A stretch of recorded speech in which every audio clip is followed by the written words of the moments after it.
बिहार में विधानसभा चुनाव को लेकर सियासी बौखलाहट तेज हो रखी है, लेकिन इसी बीच जेडीयू सांसद मनोज झा ने बिहार में मतदाता सूची के स्पेशल इंटेंसिव रिवीजन को चुनौती देने वाली तमाम याचिकाओं पर सुप्रीम कोर्ट में सुनवाई होने की संभावना पर बड़ी बात कह दी है।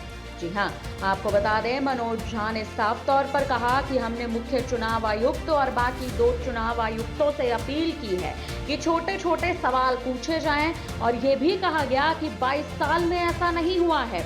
उनसे कहा जा रहा है कि जब आपने कार्यभार संभाला तो आपने कहा था कि मेरे सारे फैसले राजनीतिक दलों से बात करने के बाद होंगे। सवाल उठाया है मनोज झा ने कि आखिर किससे बात की गई। इतना ही नहीं, आगे उन्होंने ये भी कहा कि आपने सिर्फ एक से बात की और वही काफी था। आपने कहां से तय कर लिया कि 25 दिनों के अंदर सिर्फ 11 दस्तावेज ही वैध माने जाएंगे और बाकी सभी अवैध होंगे। ये बेदखली की योजना है, पूरा बिहार इसे वोटबंदी कह रहा है। इस संदर्भ में हमने सुप्रीम कोर्ट से अपील की है कि सबसे मौलिक अधिकार वोट के अधिकार पर काले बादल मंडरा रहे हैं, इसे रोका जाए। यहीं तक मनोज झा नहीं रुके, आगे उन्होंने क्या कुछ कहा आप पहले खुद ही सुन लीजिए। रिवीजन करने की जो बात चल रही है उसको लेकर के, जिसमें एक पिटिशनर आप भी हैं, उस पर सुनवाई करने के लिए तैयार हो गया, क्या कहना है सर आपका? देखिए, जब आप अंधी गुफा में चलते महसूस करते हैं तो रोशनी का सुराग माननीय सर्वोच्च न्यायालय से ही होता है। हमने गुहार लगाई मुख्य चुनाव आयुक्त और बाकी के 2 आयुक्तों के समक्ष, छोटे छोटे सवाल पूछे। हमने कहा कि 22 बरस ये नहीं हुआ तो कौन सा पोजीशन पेपर या अप्रोच पेपर आपने डेवलप किया। हमने उनसे कहा कि आपने जब कहा था कि मेरे पदभार ग्रहण करने के बाद अब सारे निर्णय पॉलिटिकल पार्टीज से बात करके होंगे, किनसे आपने बात की या किसी एक से बात करके इतिश्री कर ली? 11 दस्तावेज यही मान्य होंगे, बाकी कोई सब अमान्य होगा 25 दिन के अंदर। ये आपको कहां से, किस अध्ययन के आधार पर, किस स्टेक होल्डर एंगेजमेंट के बाद आपने तय किया?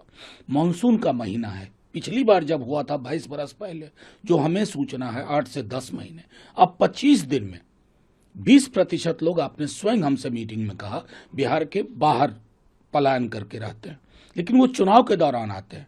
हमने अपना भी उदाहरण दिया कि हम में से कई लोग दिल्ली में नौकरी करने के 10-12 वर्षों बाद तक बिहार के ही वोटर रहे, यहां नहीं बनवाया। ये हकीकत है हमारे समाज की। निशाने पे कौन है? डॉक्यूमेंट डेफिशिएंट स्टेट है सबसे ज्यादा बिहार। आप ये हकीकत सब लोग जानते हैं, इस पर सरकार के पास आंकड़े उपलब्ध हैं, बावजूद उसके आप हठधर्मिता त्याग नहीं रहे। तो कल भारत बंद में भी ये एक महत्वपूर्ण मुद्दा है। लेकिन जैसा मैंने पहले कहा कि आर्टिकल 326 और रिप्रेजेंटेशन ऑफ पीपुल्स एक्ट में भी ये कहीं नहीं है कि यही दस्तावेज मान्य है। पहले आप कहते थे कोई मतदाता छूटे ना, अब आपने उसमें योग्य, और योग्य का फैसला क्या कौन करेगा? क्योंकि बिहार में कल विज्ञापन आया है चुनाव आयोग का, बिहार में पूरे, उससे और कंफ्यूजन पैदा हुआ। ईआरओ फील्ड ऑफिसर्स करेंगे, तो पूरा ये दाखिल करो योजना नहीं रही, ये बेदखल करो योजना है, जिसको हमारे कई साथी कह रहे हैं, पूरा बिहार कह रहा है वोटबंदी है। उस संदर्भ में हमने गुहार लगाई है माननीय सर्वोच्च न्यायालय से कि सबसे मौलिक अधिकार राइट टू वोट पर काले बादल मंडरा रहे हैं, इसे रोक दीजिए। लेकिन सर